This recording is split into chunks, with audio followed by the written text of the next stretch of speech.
Late at night, the corridors of the luxurious private rehabilitation center were bathed in dim, sterile light. Most of the patients were asleep, and the nurses whispered quietly between shifts. But David, wearing his faded gray janitor uniform, moved slowly through the quiet hallway, with a mop in one hand and a tired rhythm in his steps. His face was marked by years of fatigue, the kind only single fathers understood, and yet there was a warmth in his eyes that refused to be dulled by life's hardships. Just down the hall, his 8-year-old daughter Lily sat curled up on a chair near the vending machine, legs swinging in the air as she waited for her father to finish his shift. She was used to this, the long nights, the quiet halls, the sound of her dad's mop gliding across the floor. She never complained. She always said, "It smells like soap and dreams in here, Daddy." From one of the more lavish suites came the sound of glass shattering. David flinched. Inside, Evelyn Carrington, the notoriously icy billionaire heiress, was shouting again. "I said, I don't want your help. I don't care if I never walk again. Get out." Her nurse, a young woman, clearly shaken, stepped out seconds later, brushing past David with her eyes averted. "She's impossible," the nurse mumbled under her breath. David glanced into the open doorway and saw Evelyn slumped in her wheelchair, her fingers gripping the armrests so tightly her knuckles were white. Her long chestnut hair was pulled back sharply, her eyes rimmed with fury and exhaustion. David hesitated. He wasn't supposed to get involved with patients, but something tugged at him. Maybe it was the sight of someone so powerful, looking so helpless. Or maybe it was just that he had known that same look in his wife's eyes once. That desperate battle between giving up and trying one more time. He walked to the open door and knocked gently on the frame. Evelyn's head jerked up.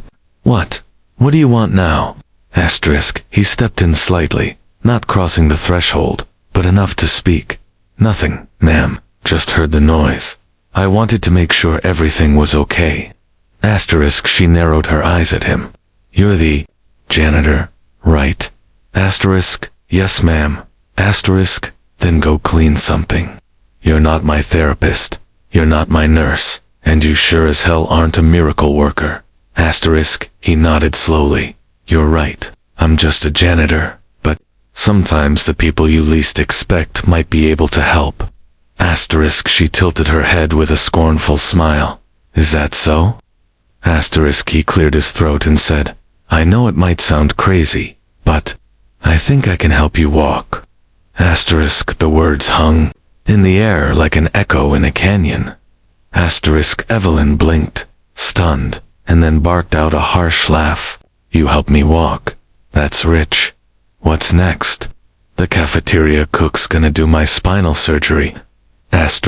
David didn't react, didn't flinch at the insult. He just looked at her with calm conviction. "I don't pretend to be a doctor, but I've seen miracles. I've helped my daughter walk when doctors gave up, and my wife, she was a physical therapist. She taught me more than a book ever could." Her laughter stopped. Something about his voice, steady, sincere, without a trace of arrogance, quieted the room. She stared at him, her expression unreadable. "You're not joking, are you?" He shook his head gently. "No, ma'am." She looked away. "Well, good luck with your mop. Hope it works on spines too." He smiled faintly and turned to go. As he walked away, she watched him longer than she intended. There was something about him that unsettled her. Not because he was wrong, but because, deep down, a part of her wished he might be right. Back near the vending machines, Lily waved at him. "You okay, Daddy?" "Yeah, baby," he said softly, glancing back once toward Evelyn's door, still slightly ajar. "Just talking to someone who forgot what hope sounds like." The next evening, the hallway outside Evelyn Carrington's room was quiet again, but not quite as cold. David pushed his mop along the polished floor, humming softly under his breath, a habit that made Lily smile even when she was tired. She sat on her usual chair, cradling a paperback book in her lap, but her attention was on her father. Every once in a while, she'd glance at the door to Evelyn's suite. Her curiosity piqued since the night before. Inside the room, Evelyn sat in her wheelchair, staring at the ceiling. Her legs, elegant, motionless, were draped in a blanket. She didn't need but used anyway, as if to hide the truth from herself. She had been angry all day, snappy with her nurse, distant during her therapy session. The worst part wasn't the physical pain, it was the silence that followed everyone's pity. The uncomfortable way people looked at her like a beautiful sculpture, cracked down the middle. Then she heard the humming again, that same low, calming tune that made her eyelids flutter with a strange feeling she hadn't known in weeks. Not joy, not sadness. Just stillness. She wheeled herself slowly toward the door and pushed it open a few inches. David didn't see her. He was on his knees, carefully scrubbing a stubborn scuff on the floor. Sleeves rolled up, muscles moving with steady control. There was no rush in him, no arrogance, just presence. I suppose you're still planning on fixing my spine with a mop, Evelyn said dryly. David looked up, surprised, but not startled. He stood, wiping his hands on a cloth. Only if it's a magic mop, he replied with a crooked smile. She raised an eyebrow. You're persistent. Most people would have stopped at my first insult. He shrugged. I've cleaned up worse messes than pride. A flicker of something amusement maybe passed across her face. She opened her door wider. So, what's your plan, janitor? Gonna chant some motivational quotes while I pretend to wiggle my toes? No, he said softly. I'm just going to remind you what movement feels like, what trying feels like. She snorted. You think I haven't tried? That I haven't spent every single session pushing myself until I was soaked in sweat, in tears? David walked a little closer, but kept a respectful distance. No, I think you've tried. With people who don't see you, just your condition. I'm offering something different. Not just muscles. Not just exercises. Belief. Evelyn's jaw clenched. Belief doesn't reattach nerves. Maybe not, he said, but without it, you're already paralyzed twice.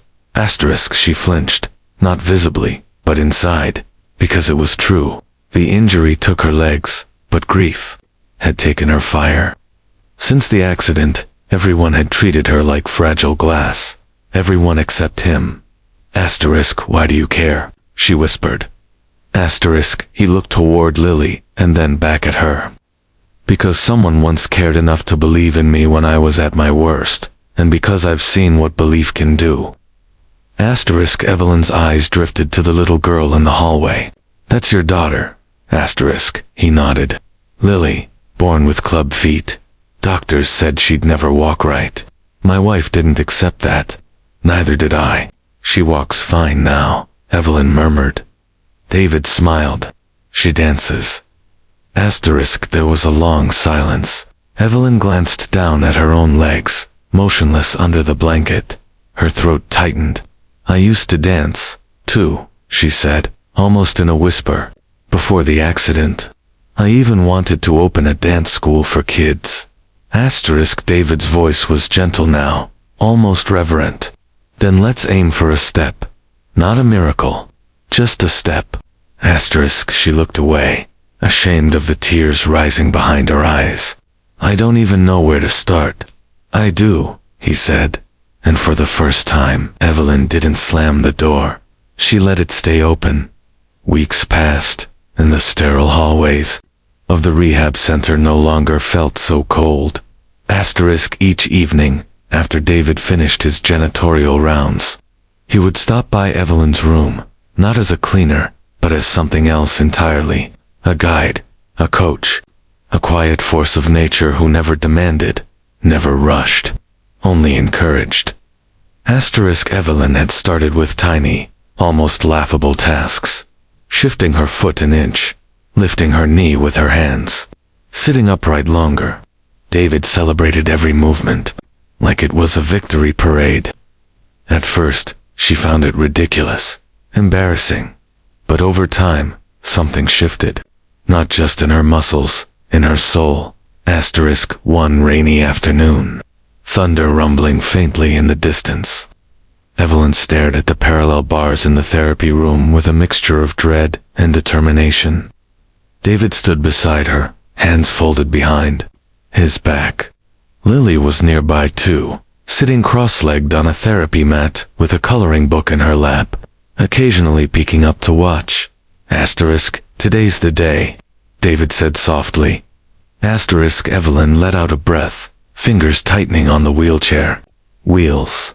I feel like I'm going to fall. I'll catch you, he replied without hesitation. She turned her face toward him. Why do you believe in me so much? Because you're still fighting, he said. Even when you're scared. That's everything. She looked at her trembling hands and slowly wheeled herself forward. David moved beside her as she reached the bars. Her therapist, who had once dismissed David's involvement, now stood back quietly, watching with an open mind. With David's hand hovering near her elbow, Evelyn placed one hand on the rail, then the other. Her arms tensed, her heart pounded. I can't, she whispered. You can, David said. Not because I say so, but because you already are. She gritted her teeth and shifted her weight forward. Her right foot twitched, then, slowly, achingly slowly, she placed it ahead of the other. Her left leg, still weak, trembled as she tried to move it. I can't lift it, she gasped. You already did yesterday, David reminded her. Just a little, try again. With every ounce of will in her body, Evelyn lifted her left foot a few inches and placed it down. The billionaire sat motionless in her wheelchair by the wide glass window of her penthouse, watching the world buzz below. Her face was cold, distant. She had long since stopped counting the days since the accident. The room was filled with silence, broken only by the soft hum of the air conditioning, until the janitor entered. He pushed his cleaning cart slowly, mopping around the marble floors with careful movements. You shouldn't be here right now, she said sharply, not even turning her head. He didn't flinch. I finished this floor last. Quiet time helps me think. She scoffed. Think about what? Scrubbing richer people's messes. He looked at her for a moment, then quietly said, about what it would feel like to walk again if I couldn't. That made her turn. Her eyes narrowed, but curiosity flickered behind them. And what do you know about that? He walked toward her slowly, then pulled a folded sheet from his pocket. It was a therapy routine one his daughter used after a car accident had almost taken her ability to walk. My daughter was 7. Doctors gave up. I didn't. She blinked, her walls cracking just a little. You think I haven't had a dozen top-tier therapists? He knelt in front of her wheelchair, his voice steady. They gave you facts. I'm offering faith and fight. She burst out laughing. Not cruelly, more like the exhausted laughter of someone who had forgotten how hope even sounded. You, a janitor with a mop and a miracle. He didn't laugh with her. Yes, because I've seen it. I carried my little girl every day until she could carry herself. I'll carry you too, if I have to. Her laughter stopped. A tear slipped down her cheek, then another. Her perfectly composed facade crumbled, just for a second.